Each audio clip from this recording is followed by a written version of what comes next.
It's a day none of us will forget. Saturday marks 20 years since the 9/11 terror attacks. It was then Virginia Task Force 2 responded to join the search and rescue mission. Dana Smith spoke with two team members who deployed to the Pentagon. Tonight they reflect on their mission and how it's impacted them 2 decades later. Jim Ingledew has dozens of pictures of the aftermath of the Pentagon terror attack stored in an old photo album. Nobody was prepared for something of that magnitude. He didn't have a digital camera back then, but 2 decades later, these memories still have a lasting impact. We knew we were going to go somewhere. We were heading to New York, and we got diverted, and we're heading to the Pentagon after that. Paul Perezza was at the Pentagon 20 years ago alongside Ingledew as part of Virginia Task Force 2.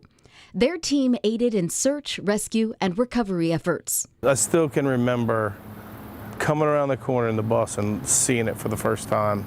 And he has the photos to remind him. As millions watched the devastating scene in New York City, a hijacked Boeing 757 crashed into the west side of the Pentagon.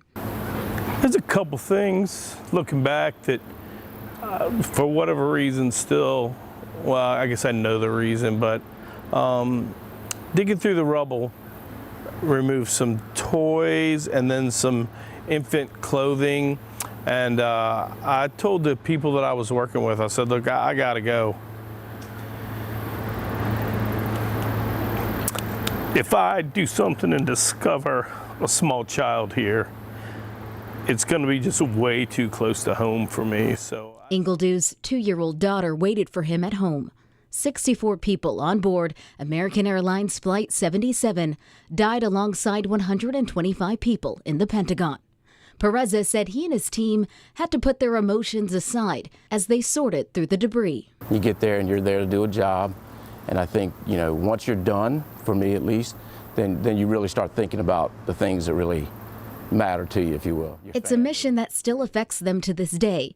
Perezza said his work after 9/11 changed his outlook on life. Nothing's that bad that, you know, you just try to be a little nicer, you know, and that's the way you feel. For me at least, you know, you're like, man, maybe I'm not in such a hurry today. I don't have to pass those 5 cars in front of me. Dana Smith, 13 News Now. The two men collected a lot of evidence from the aircraft, including passengers' personal belongings. It later went to the victim's family. Wow.